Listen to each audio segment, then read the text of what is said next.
So today we're going to be speaking a little bit about attribution in practice, travel rule overall, and making defensible compliance decisions in 2026. This is a webinar that's hosted by some pretty cool panelists from both Sumsub and Merkle Science. So I'm from the Merkle Science side, as well as Ian, and then we have also Anastasia and MiCA from the Sumsub side, and we'll all introduce each other really quickly. But very, very good to see you all. You are all welcome to ask any questions as well in the chat, and we'll be more than happy to answer them as we go. So please feel free to do so. We really want to make sure that we answer any potential questions you might have that could help your compliance teams, and any potential doubts regarding travel rule, VASPs, et cetera as well. So these are going to be the panelists, including myself. So I think we can get started with this webinar, if that's okay with all of you. Let's explain the agenda a little bit. So what we're going to be speaking about today is, we're going to start with evolving regulatory trends over time. What has been going on in the regulatory landscape with regards to cryptocurrencies, more specifically the travel rule aspect. We're going to speak about the travel rule in practice. What are some common problems? What are some situations where compliance teams get stuck? How to apply risk and intelligence signals in live transaction flows, and then ultimately we're going to have a bit of a debate, a bit of a conversation around what are some new potential changes in the regulations that we might be expecting it for the future. We're going to be speaking with Anastasia and with other folks about it as well. And then lastly, we're going to be having a Q&A session as well, where everybody can get to ask some questions. But of course, please feel free to ask any questions throughout the entire webinar as well, and we'll be more than happy to answer them. Does that sound good? So I'll just introduce myself, and then I'll let the other panelists introduce themselves as well. So my name is Alvaro. I'm directing the business operations at Merkle Science in Europe, Middle East, and Africa. So I have quite some experience in the blockchain analytics field. I work currently in Merkle Science, which is probably a lot of is a blockchain analytics company specializing in transaction monitoring, wallet screening, but also in cryptocurrency investigations as well. So I've worked with financial institutions, regulators, and law enforcement in the past. I've worked in Europol, European police myself. I also worked in other blockchain analytic provider companies in the past. So I have quite some experience in the investigation side. And I also worked at Sumsub in the past, funnily enough, as well, assisting different clients, essentially figuring out their travel rule workflows as well. So I think this is going to be a very interesting discussion that we can have together. And from here, I'll pass over to MiCA, if you want to introduce yourself as well. Yeah, hi Alvaro. Hi guys. Very, very excited to be here. My name is MiCA. My core experience has been more on the technical side. So just building, first of all, fintech products across Nigeria and UK before, later building crypto products for one of the largest exchanges in the world. After which I switched over to Sumsub to just really help build the rails for crypto compliance for the next, decade, right? So my core role at Sumsub is essentially just everything crypto, right? Helping crypto companies keep their licenses, stay compliant, translate complex regulatory frameworks into products and features that they can use and work on. And currently live in London, so excited to be here as well. Awesome. Thanks, MiCA. Appreciate that. I think we're all very excited to have you. Anastasia? Yeah. Hi, everyone. To be excited to be here, and thanks to everyone who joined us today. I'm Anastasia. I'm head of compliance at Sumsub. But before that, I held the position of head of digital assets, and I was engaged in everything related to travel rule product and crypto compliance in general. Thank you. Thank you so much. Very happy to have you here. Now, our dear colleague from Merkle, Ian, I'm not sure your picture is loading, but hopefully we can see you. It's all right. I guess people can look at my webcam photo. Hey Alvaro, hey everyone, nice to meet you all.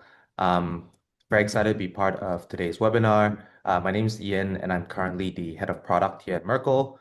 I probably have a very different background from what you would expect somebody in charge of product. Before I joined Merkle Science, I actually started my career as a capital markets lawyer. So, really helping companies navigate through difficult regulatory challenges. And when I was introduced into crypto, back in 2016, and had the privilege of meeting the founders in Merkle in 2018, I was very excited to explore this new technology. And obviously, given my background, I first started approaching it more from a legal lens.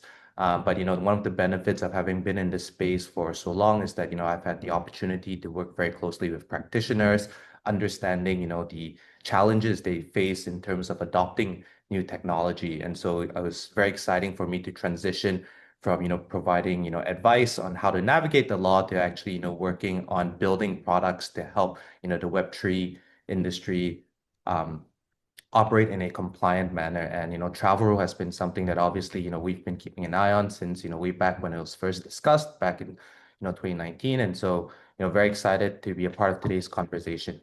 Yeah.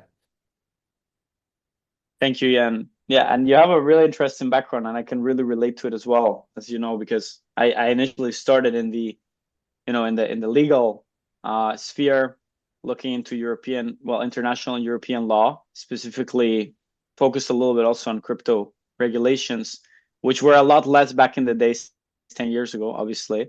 But then I feel like both of us slowly switched more to the technical aspect of things and of the more blockchain. exciting aspect of blockchain. Yeah, exactly. The stuff that is more clear and sometimes not up to interpretation as much as some guidelines within the legal aspect. But yeah, good stuff. So let's introduce both companies. So you are both everyone here is a little bit familiarized with Merkle and Sumsub.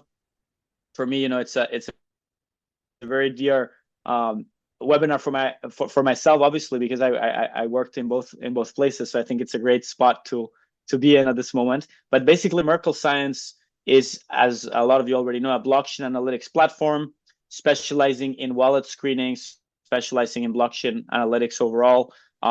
And it has different angles it tackles, right? Obviously, depending on the specific industry we're looking at and the specific actors. For example, if we look at VASPs, which we're going to be speaking about today, we specialize a lot in developing a strong compliance framework for the different VASPs that encompasses, having a solid environment where you can screen your transactions, your crypto transactions, your wallets, where you can have a proper case management system, a proper escalation framework, a proper place to build flexible rules that automate alerts as much as possible. And also, of course, the ability to generate the necessary reports that you might have to submit to the FIUs, STR reports, call it SAR reports, etc. So this is very, very important, and that's what we, in the context of this webinar, especially mostly specialize in. Right. Outside of that, of course, we're working a lot with government agencies, law enforcement agencies, in the aspect of more, forensic investigations too. So that's a little bit about Merkle Science. More than happy to answer any questions as we go. Maybe Emeka, you can speak a little bit about Sumsub. Yeah, definitely. Thanks, Alvaro. So for anyone on the call who isn't aware of what Sumsub is one platform that aims to solve all compliance needs, right? So we're 10 years old. We turned 10 last year, which is pretty big age, if I do say so myself. And we've grown from just having, a KYC product where we help, verify identities across 220 countries. to having a full-fledged platform now where we are taking a deeper step into preventing financial crime. So things like fraud prevention, but then also specific nuances, specific regulatory requirements like travel rules, for example. So we do everything from user verification, understanding that users are real and not like AI or fake people, helping customers onboard users and businesses alike, monitoring those users throughout their life cycle to ensure that they don't switch over to the bad side. And when they switch, we're able to notify the companies that we work with, and those companies are able to take action, whether that action is offboarding those users or making a report to a regulator or just handling the operational bits of that compliance bit. That's pretty much where we come in. And yeah, super happy to talk about some of our clients as well on the future slides. So just a bit of travel rule, right? Because that's the topic for today. What we've done over the past 3 years with travel rule has been a lot, right? So we work with 7 of the top exchanges in the world, just helping them secure the value on chain, right? So everything from the assets, the number of VASPs we can reach, like how large our network is, that is something that we pride ourselves on. If you're speaking about travel rule today, it's hard to have a conversation without Sumsub coming up, right? Obviously, we're excited about the adoption so far, and we know that this is just the tip of the iceberg. Yeah, so that's all. Swift glossary of the logos on the right-hand side, and I would hand over now to Anastasia and Alvaro. Awesome. Thank you, Mike. I really appreciate it. Very exciting place to be in, especially for Sumsub with the travel rule. I remember the old days of Sumsub with implementing the whole travel rule framework, the different protocols to integrate, and it's really cool to see how far you've gone. So amazing. I think the first thing that we want to speak about, just for everyone to be aware of, is the aspect of travel rule, what travel rule is. So of course a lot of you are already familiar, but it's very important to start with the basics. What is travel rule? What are VASPs? Who's considered a VASP under the FATF guidelines? And kind of define these essential concepts. What are the blacklists they create, the gray lists that are created by the FATF, these mutual evaluation processes that are going on? What implications does that have for when a country ends up in a blacklist and a gray list, etc.? How does that work within the entire framework process when someone is setting up the travel rule part in their compliance framework? All of these things are very, very important, and I think the basics are the main foundation to start with, so that we can keep going later with the more complex things, right? So let's start with understanding the travel rule, right? So what is the travel rule? The travel rule, as a lot of you know, is the global regulatory requirement that mandates VASPs and other regulated entities involved in transfers to verify and transmit specific information about originator and beneficiary of each transaction to their counterparties. Now, as a lot of you probably know, some countries apply this travel rule definition of transfers to every single type of transfer, and some apply it from a specific threshold, like $1,000 US dollars, Canadian dollars, etc. onwards, right? Even in the EU, these thresholds are very, very different. So first thing is be very, very aware, obviously, and conscientious and cautious about what kind of transfers are applicable to your jurisdiction for, applying or falling within the travel rule transfers of transmitting information between originator and beneficiary, right? So this concept of the travel rule was, introduced by the Financial Action Task Force, the FATF, in 2019. And it at least in my vision, it kind of wants to look at it as the standard, SWIFT system, banking system in general, where, we have all the information about the transfers that is going on from originator and beneficiary. And this kind of goal is similar with the travel rule, is more transparency in crypto transfers, essentially. As you all know, when this entire crypto concept started, it was more of a Wild West.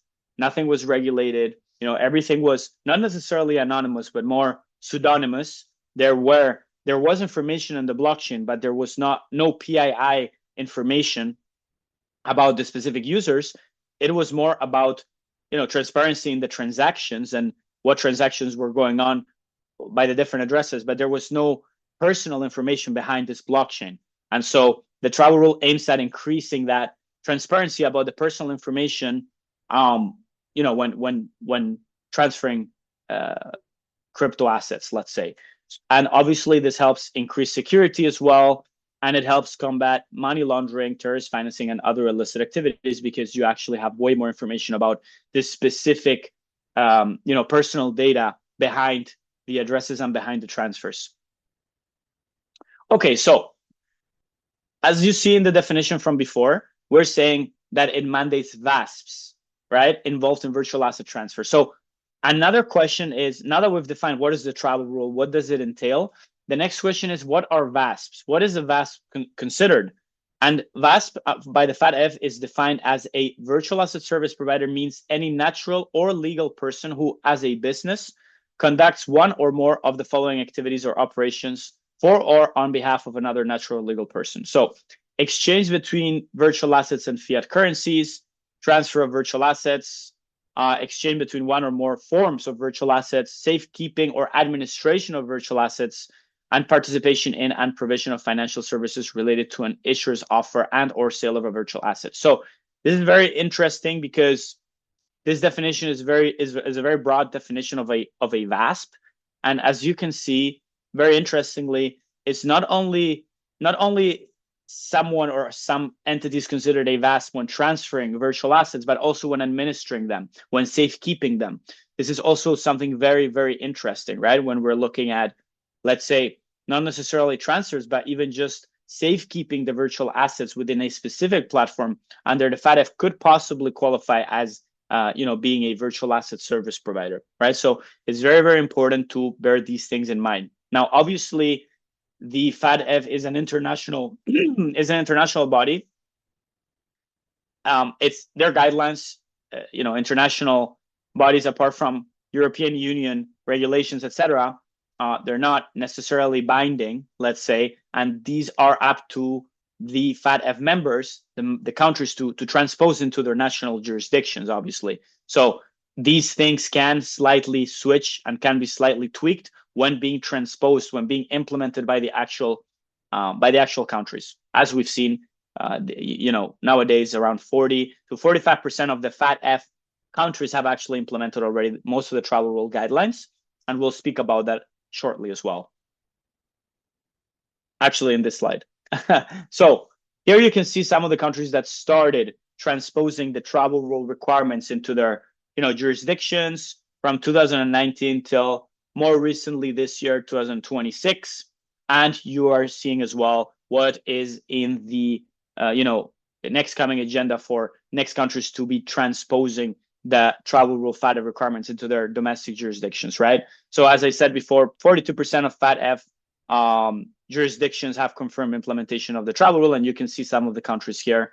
And obviously, this leads to a lot of interesting questions that you probably will be asking, and that probably Emeka, Anastasia, Ian, or I will be clarifying. But okay, so what happens with transfers sent to countries that have not implemented the travel rule? This so-called sunrise VASP issue, right? All of these different entities that are in countries where the travel rule might not be something relevant as of now.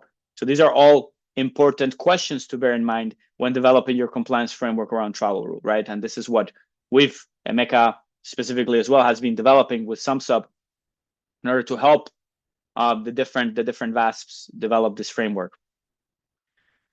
So there's two important things here. The consequences of not implementing a travel rule framework leads to 2 points in my view. The first point would be being incorporated into the so-called blacklist or gray list that FATF updates on a yearly basis on the basis of having transposed these requirements, right? So we have a blacklist and we have a gray list, and this really results in very serious implications on a reputational level, on commercial trade agreements level, and overall, when dealing with VASP from these countries, there are very, very strict rules that each country is going to be implementing if they see that a VASP is located in a country that is in the gray list or in the black list. So it's quite a serious thing to be evaluated by the FATF as a gray list country, and even more as a blacklist country, as you can imagine. And I think a lot of you are already familiarized into creating rules when developing your compliance framework around, not transacting with jurisdictions that are potentially in the blacklist, gray list, etc. So that's one point. The second point is the most common enforcement measures. The consequences of failing to meet these requirements can lead to fines, monetary penalties used to deter non-compliance. This is kind of the best case scenario. There's worse things that could also happen depending on some countries, like we've seen in Japan, Singapore, which could be suspension or revocation of the license, and even imprisonment, right? Criminal prosecution and potential imprisonment if there's serious AML compliance requirement breaches that are taking place. So all of these things are, very, very relevant things to bear in mind when thinking what to do once you have set up your own, virtual asset service provider entity. Travel rule, compliance requirements, blockchain analytics tools, etc. These are all important things to bear in mind, right? So I think from here, if there are no questions, I will hand over to Anastasia, and then Anastasia, please feel free to, take over and talk a little bit to us about travel rule challenges. Yeah, thanks, Alvaro. Actually, if we look at the requirements of the travel rule on paper, they look relatively straightforward. But once we start applying it, several operational, technical, and regulatory challenges quickly appear. And typically, the following challenges are highlighted. As you already mentioned, our sunrise issue. This happens when VASPs in one jurisdiction are already required to comply with the travel rule, while VASPs in another jurisdiction are not yet subject to the same requirements. As a result, cross-border transactions can become much more complicated, and in some cases, they may even be blocked. Another major challenge is interoperability issue. This issue is when different VASPs and compliance providers have developed different technical solutions, protocols for transmitting travel rule information. And if those systems don't communicate with each other well, exchanging this information becomes much harder and much more expensive because VASPs need to implement different protocols, for example. Then there is an issue of regulatory fragmentation. As you, Alvaro, already mentioned, different countries implement the travel rule in different ways. For example, one jurisdiction may set a certain threshold for when the travel rule applies, while another jurisdiction uses a completely different threshold. Or the data set may also vary per country. And this creates some kind of patchwork of rules that can be quite difficult for VASPs to implement and navigate. Another issue is the issue of verifying unhosted wallets. For example, if the user sends funds to an hosted wallet, the VASP may be required to collect and verify certain information about, for example, the beneficiary. But that beneficiary is not actually a VASP customer. So from a compliance perspective, the service provider, VASP, is being asked to verify information about a third party. There are also other challenges, but if we step back and look at all these issues, all these challenges, we can see that many of them stem from the fact that regulators have essentially taken rules, requirements designed for traditional financial assets, especially fiat transfers, and applied these requirements to completely new technology.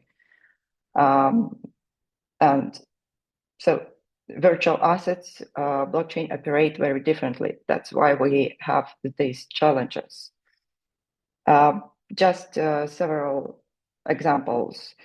Some regulators expect, or some regulators just provide the requirements for batch files. And batch files are common in traditional banking, but not necessarily typical for virtual assets transactions. Or another issue is related to correspondent banking relations. In the virtual assets environment, this is a bit different. Yeah, so all of this creates a significant amount of uncertainty. And what makes things even more challenging is that regulators often provide limited guidance on how exactly these uncertainties should be addressed. So in practice, much of this responsibility for solving these issues has fallen on the industry itself. VASPs, technology providers like Sumsub, Merkle Science, and others, and they actively develop their own rules, their own technical solutions to make the travel rule workable in practice. So I think that now we can look more closely at one of the most important issue that I mentioned earlier, the issue of VASP attribution. Perfect. Thank you, Anastasia. That's very, very helpful. Definitely a lot of theoretical obligations, let's say, by the guidelines of the FATF, and then consequentially by the implementation of the national jurisdictions, that actually might leave some practical gaps unaddressed, which obviously leaves it a little bit to the travel rule protocols, travel rule providers like Sumsub, and just the stakeholders themselves, the clients, the VASPs, to look into, not necessarily blindly, but definitely in a bit of a broad manner, that kind of leaves them to interpret what to do on a very specific basis, and it can be, of course, tricky. So I think it's going to be very, very interesting for everybody, the next part, which is essentially with MiCA and also with Ian, our head of product and part of our founding team at Merkle Science, and MiCA, who a lot of you probably already know very well, and he already introduced himself, but he's basically managing the entire Sumsub travel rule product and making sure that it adapts to what VASPs essentially need, right? And I think he'll talk a little bit about the practical implications of all of this and how this is being addressed by Sumsub, and how we, Merkle, are helping in the process as well. But before handing over, I just want to say something a bit more practical regarding the webinar. So if you have any questions, please feel free to post them in the Q&A, and we will be more than happy to answer your questions as we go, without a problem at all. So I will be looking at the questions you post, and as the other panelists are speaking, I'll be more than happy to just chip in there with your questions, and they'll all be more than happy to answer them as well. I think with that said, I'll hand over, I believe, to you, Emeka, if you want to share the screen, if it's easier for you, and then Ian will also jump in with his thoughts. Yeah, definitely. Thanks, Alvaro. I'll just share from my side, so it's a lot easier. Quick show of hands if anyone can see. Cool. So let's talk about VASP attribution, right? And the real life problems. We've been doing this for over 2 years now, and I think one of the key things that we discovered early on was it was very hard to.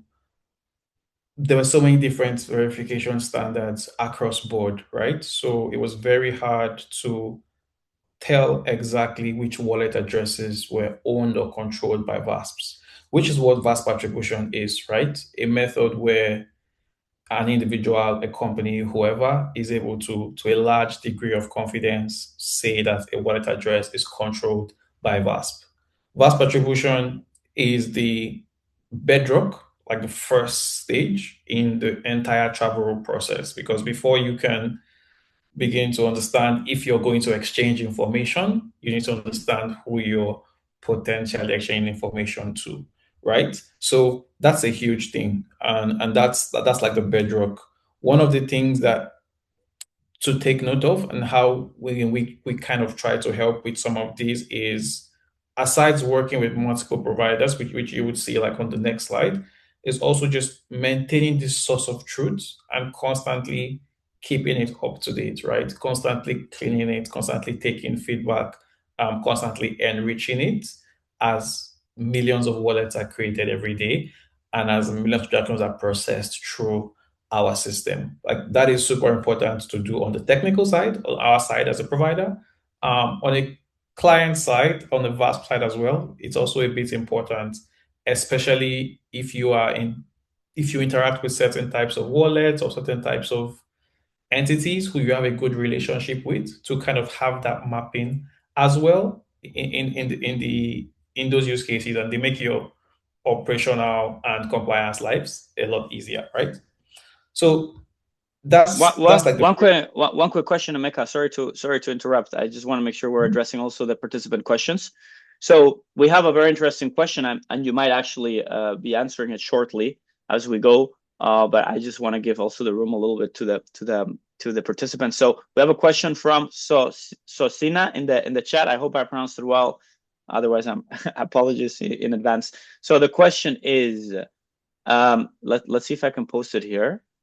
So if a VASP has multiple license locations like South Africa, Portugal, US, etc., how are the controls managed given multiple jurisdictions? Now, this is a very advanced question that maybe you would address later, but I don't know if you want to say something already.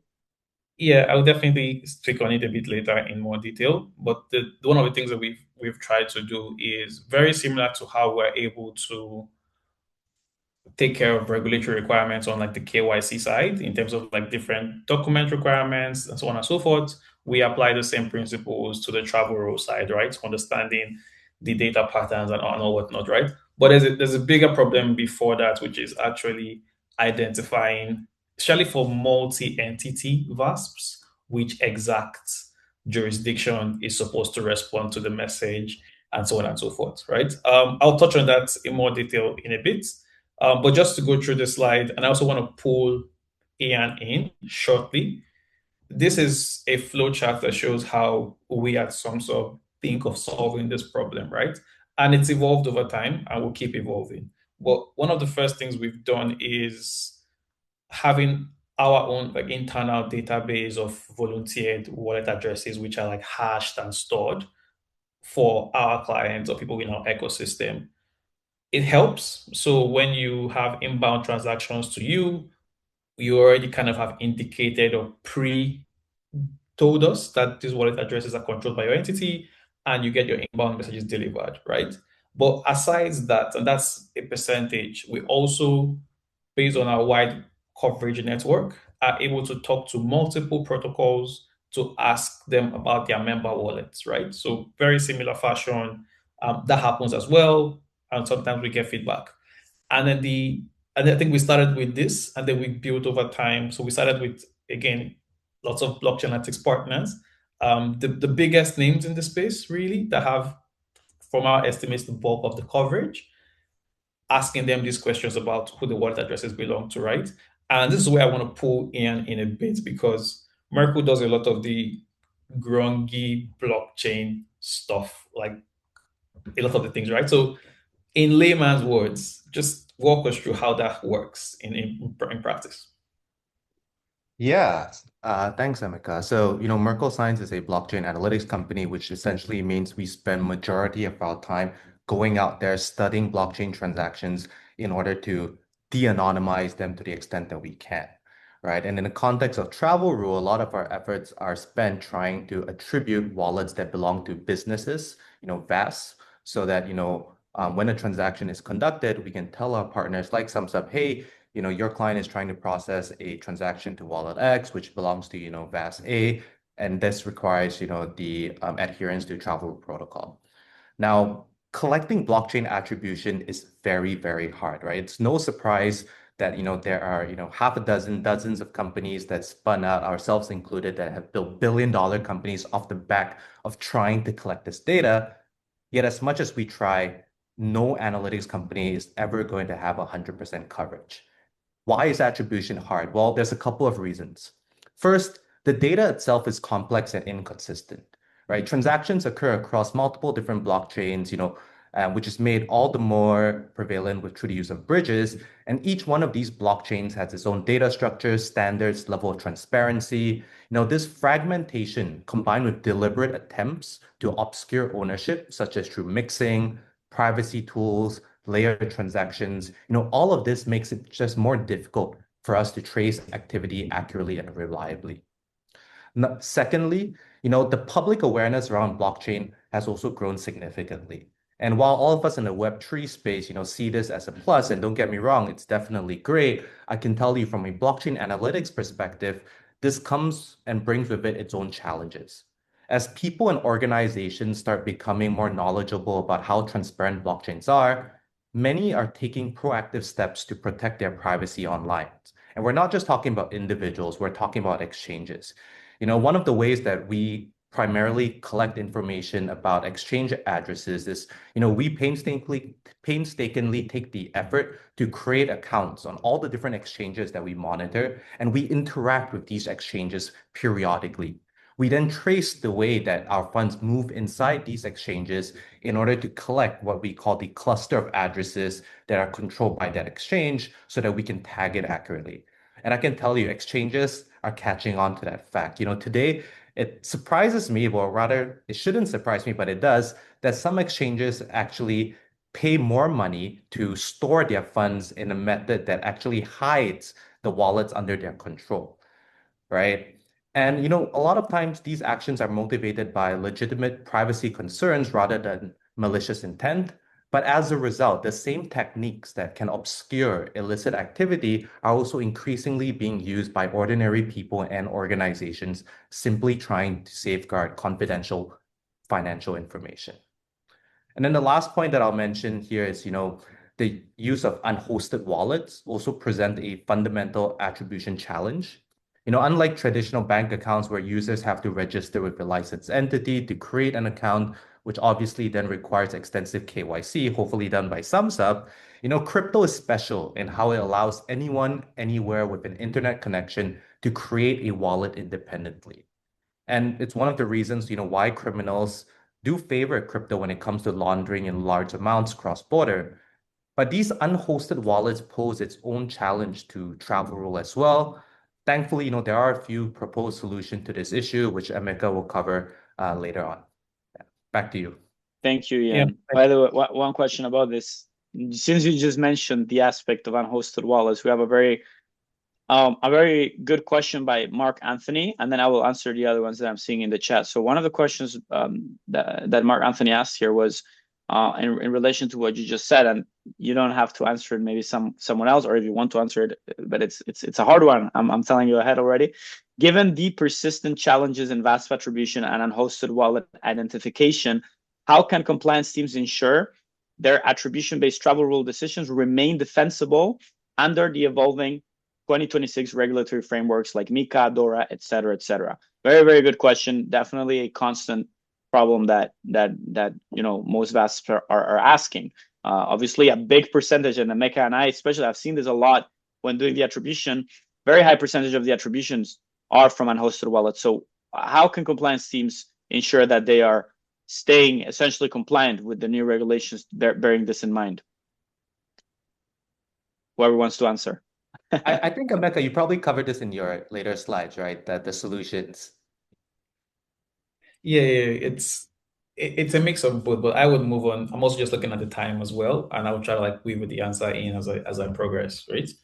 So one of the key things that we've seen, and it's a big problem, right, is when we get some feedback from the blockchain analytics providers, right? A lot of times this feedback points to a single name or a single entity, right? And for technical reasons, the way that VASPs build in real life is not in singular motions, right?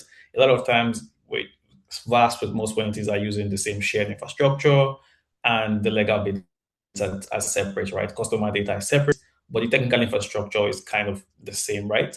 And that is something that can be a problem, especially because when you want to interact with a VASP, you need to understand the country and the regulation that they fall under to be able to transmit the right information at the right time, right? And one of the things that we've tried to do at SumSub over time is create like an umbrella structure, right? Where we have lots of, VASP customers, we have lots of these customers who also have, groups of companies, multi-tenant structures, things like that. And to find a way and build this feature where even though we get feedback from, let's say, Merkle Science, for example, that this belongs to, ABC VASP, we're able to, because we have more data about the wallet addresses, go a bit deeper and do some form of routing, right? So route it to the different sub-entities under the main umbrella VASP till we get a response, right? And then it is based on that response that, the counterparty VASP now receives some form of feedback and is able to, comply with those regulations or with those rules. It's mostly around the data requirements, right? Like how long, how much can you share? How long should you wait? What are the thresholds? And so on and so forth. So that is a key thing we're very excited to talk about. We've already started seeing this in practice since the turn of the year, and it's something that would only get better as we grow, right? But that solves for, and I still haven't answered the question yet, because that solves for VASPs, right? That solves for when you can actually identify the wallet address. The next part is basically a lot of times when transactions happen and there's some form of feedback, right? It's important that that feedback is noted and is stored, right? So every single time that a VASP has said, hey, this wallet address belongs to me, that creates like a record, right? And remember I talked in the beginning about ensuring that the data pool is clean and so on and so forth, right? Those records help because over time as well, sometimes, again, VASPs change jurisdictions, they passports, and they have different requirements. This is also important, or like a key building block in terms of the work and like how to ensure that the data always stays accurate, so to speak, over time, right? And then now to the topic of hosted wallets, and I'm going to pull Ian in very shortly just to discuss a few things, right? But one of the gaps with verification or attribution in general is the fact that you might be getting a lot of attribution being claimed as unhosted wallets, right? Or being associated with hosted wallets. And in some jurisdictions, it's important, or there are laid out blocks of how to verify these, some of which are on the screen. But in other jurisdictions, it's a bit of a gray area, right? So what we see in practice is some level of proactiveness in some cases, where VASPs actively go ahead when these wallet addresses are actually has been unhosted to verify it to a large degree, right? Whatever methods they choose is pretty much up to them, but there's a few and that's how, again, at least from one angle, that happens. There's a few other angles in terms of like things to do, but I would pause now to just let Ian put in a few words before we move on. Yeah, just to add on a little bit on the technical difficulties when it comes to, identifying, VASPs that operate in multiple jurisdictions. Like Mika rightly pointed out, if you're just transacting to ABC VAS, you kind of need to know, is it ABC VAS in Singapore, ABC VAS in the US, ABC VAS in the UK, because, each one of it would require you to be sending information to a different organization with potentially, slightly different travel rule requirements. Like I mentioned, one of the ways that we collect information on these VAS is, we transact with these VAS in order to identify the cluster. And in an ideal world, if every VAS was adhering to what the regulators say, they should be operating independent clusters, which then makes it very easy for us on the analytics side to be able to say, okay, this cluster is ABC US, this cluster is ABC Singapore. The reality of the fact, though, is that, a lot of these exchanges still, at least from the infra side, don't adhere so strictly when it comes to segregating of wallets. And so it's very common for us to see, for us to interact with a VASP in country A, and when we actually send funds, we actually see funds flowing into a cluster of addresses controlled by that same VASP, but in a different jurisdiction. Additionally, a lot of exchanges today are increasingly outsourcing their storage to, wallet providers, and these wallet providers serve a multitude of different VASPs as well. And so when it comes to, again, tracing the flow of funds into these clusters, it makes it even more challenging sometimes to clearly differentiate between, cluster A belonging to VAS in a certain country versus cluster B belonging to VAS in another country. And this is why, partners like Sumsub, who work very closely with these VAS, who actually have deeper insights through communications with the VAS to know, how the funds are being segregated, becomes very vital when it comes to interpreting this data effectively. Yeah. Yeah, thanks, Ian. So next up, I want to just talk about what was the wallet verification, right? Because again, it's one thing to identify the VASP behind the wallet. It's another thing to see some hosted wallet and try to verify ownership. But a key compliance gap, which obviously we have to talk about, is the risk screen of those wallet addresses, right? Understanding their behavior, their patterns, and if there's anything risky or any red flags, right? What that helps do, or from an operational/product perspective, very early on, is if there are red flags, then you don't even have to proceed to attempt to exchange information until that red flag is sorted out, right? Whatever sorting out means to your VASP. So that is something, again, also with our work with Merkle, that is something that we also get a lot of support with. The topic is attribution. So we're not going to go deeply into this because that's a topic for a whole different webinar. But just pointing out to anyone on the call that there are tools that you can take advantage of, right? Just to build the most comprehensive, most robust solution and go from there, right? Because of time, I want to do a very quick demo because we're very slightly running out of time. Just to show off a bit, right? So show off Sumsub's platform a bit, and so we can kind of see the work in progress, right? So I'll share a different screen, and so you can get an idea of the work that we do. So this is our dashboard, right? And very quickly, I want to create a transaction here. Full disclosure, this is purely demo account. Any information you see here is not PII, it is fictional information. And yes, no PII is going to be exposed in the course of this demo. Cool. Now that said, I want to just create a transaction very quickly. So everything you're seeing here will be done via API. This is just for demo purposes only, right? But I want to create a travel rule transaction. And we can put in some basic details about the information to be shared and so on and so forth.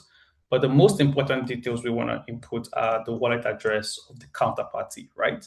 So from VASP A to VASP B, we want to put the wallet address here, and we want to leave this section blank. So at this point in time, the VASP has the wallet address, but it is not 100% clear who the counterparty VASP behind that wallet address is, right? That's key. So I would create this transaction and then just ignore all the fake data on the platform, by the way. And once this transaction is created, what Sumsub is doing in milliseconds is, again, checking our internal systems, checking the protocols, just the same slide I showed a bit earlier, but done in milliseconds, right? And now you can kind of see the next screen, which shows, first of all, that we've identified the VASP that it belongs to, which is in this case Binance. We did try to communicate, but it's all fake data, so you're not going to get a successful response. And then most importantly, kind of like going deeper into the VASP, you can kind of understand like what jurisdiction this VASP is based in, right? Which is what you can see like on the sidebar here. So that is a very high level just to show how it works in practice. It sounds a lot from what we've been saying for the past 5 minutes, but it is not too. It happens in milliseconds, right? We've done the hard technical work of breaking it down, relying on multiple systems, and just delivering value very, very quickly. Cool. So I'll stop now. That took 2 minutes, so pretty nice. And then I'll hand over to Alvaro. That's right on time, MiCA. Much appreciated. Well adapted to the remaining time frame we had, so very efficient there. I want to say something very important, just to confirm with you, MiCA. This would be a protocol agnostic kind of solution that Sumsub is providing, which I think is very, very important, because that should answer the last question we have in the chat as well, which is asking, do you believe that solutions will be provided for the challenges Anastasia mentioned, specifically proposed solutions for VASP that are working with different service providers, with different travel rule protocols, essentially?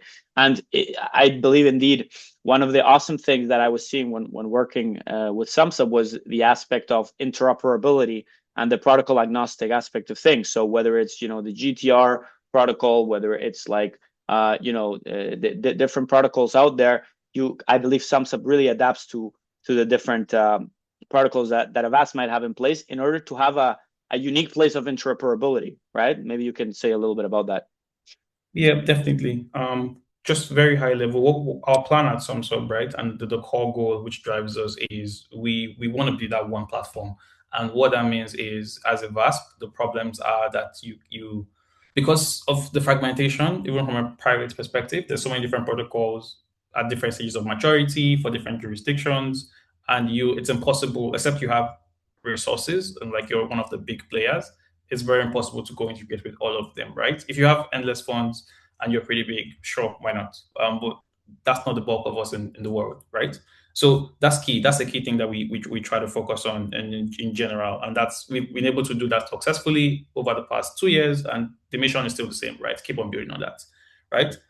In terms of the problems, I want to touch briefly on, I think VASP discovery goes very closely with like VASP attribution, right? How we're able to discover this VASP and how we're able to record the discovery and be able to reuse that subsequent transactions, right? That's super important. Asset coverage, we're pretty much agnostic. So with Travel Rule, the general term is virtual assets, right? So every single type of virtual asset you can think of can be covered with Travel Rule. Remember, Travel Rule is called the exchange of information. It is not necessarily about the underlying transaction on the blockchain. There are relationships, but clearly it's about information exchange, right? And then we can have like the rules engine, which cater to things like a risk-based approach, which some jurisdictions require. Also cater to things like anti-fraud and just like the applicants tracking their journey over time and flagging when things look bad. Because at the core, right, regulators have created this rule to prevent bad actors from playing in this space, right? So how you find those bad actors, you have a multitude of tools, right? The AML screening, sanctions, and then when you find these bad actors, how do you operationally process them in a way that makes sense, right? So using case management. And we also have a Qt bot, a Qt agent, which we released as well early this year, which can also help streamline that process when you're dealing with like large volumes, right? So that's a bit of that. I want to hand over to Anastasia because I know she definitely has a few things to add just around the next steps, right? And how we are, I guess, looking at things. Yeah. So maybe Anastasia, just give us your quick take, given the time that we have, on the future of the crypto landscape, specifically, if we can speak about it from the perspective of Travel Rule, some potential future things to take into consideration. Is the focus going to be maybe a little bit on the self-hosted wallet verification aspect, or do you think legislators will get even stricter on this part? What do you think? How do you see the future of the Travel Rule crypto landscape? So yeah, if we focus specifically on the travel rule implementation and attribution issue, the next steps is no longer about whether the rules exist or what they are. I think the real challenge now is how VASPs operationalize them. And even if enforcement is currently limited and guidance is still evolving, we can expect regulators to ask deeper questions and demand robust compliance practices. So no way that the travel rule requirements will be rolled back or will be abandoned. More countries will implement the travel rule, and the sooner VASPs implement effective solutions and operational frameworks, the better positioned they will be. At the same time, I would like to say that the regulatory scope is expanding, and new digital assets like stablecoins or tokenized real-world assets are now clearly within the regulatory framework. And under particular circumstances, they should also be the subject of the travel rule compliance. So VASPs must adapt this emerging assets, emerging transaction types, emerging risks, and prepare their flows, their decisions, their processes. Perfect. Thank you so much, Anastasia. Yeah, definitely agree. And I also think, what we're seeing and what I can also see is that the definition of the VASP is expanding even more and more, and the actual transfer of virtual assets per se is now being even more brought into different types of token transfers, smart contracts even, etc. So this is really going to expand much more. And I think that there's going to be way more focus on self-hosted wallets as well, and new ways of verifying them, which I think Sumsub is doing very well. Yeah, sure. Especially now seeing the Satoshi test for verification, which you guys didn't have before, is really cool to see, by the way. 30-second rundown. We have 1 minute left, maybe for Ian. Last question. Very, very interesting one for a head of products, especially. Can you address data security briefly? Security from the perspective of client data obtained by Merkle/Sumsub. I think you can here answer. For both of us, for both So I think it's important to point out that we don't, here at Merkle, we don't deal with personal data. The information that we analyze is blockchain data, which is all open and publicly available, and the information that we attribute to this is typically business information, not individual information, right? And we're very careful when we deal with any of our partners, with our clients, to tell them, we always reiterate, you please do not put in any personal information about your clients to these wallets, right? Because of privacy concerns. And here at Merkle, we do strictly adhere to different data protection privacy policies. And so this has never been an issue that I'm aware of. Just to chip in on the Sumsub side, right? Because we do deal with PII, and one of the key tenets we have, even in the context of travel rule, is just high-level encryption, right? So every single time that data is moving from point A to point B, which is like data in transit, right? That is encrypted across board.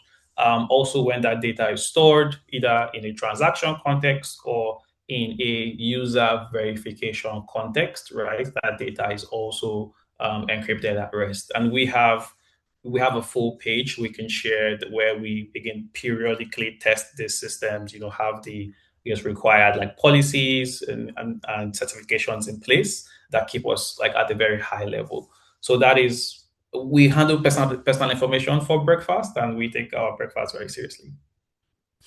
Amazing, indeed. Awesome. So I think that pretty much wraps it up. We're right on time. thank you, everybody. I think, we're going to give some room for questions, but I think we answered all the questions in the chat at this point. If you have any follow-up, feel free to reach out. You can go to sumsub.com or merklescience.com, depending on your needs, but we're definitely working very closely together. So yeah, thanks everybody. Thank you for attending. We really, really appreciate your time. Thank you to all the panelists. Thank you to, all your amazing insights. Really, really appreciate it. And we'll definitely be seeing all of you again. Thank you very much. Thanks, everyone. Thanks, guys. Thank you.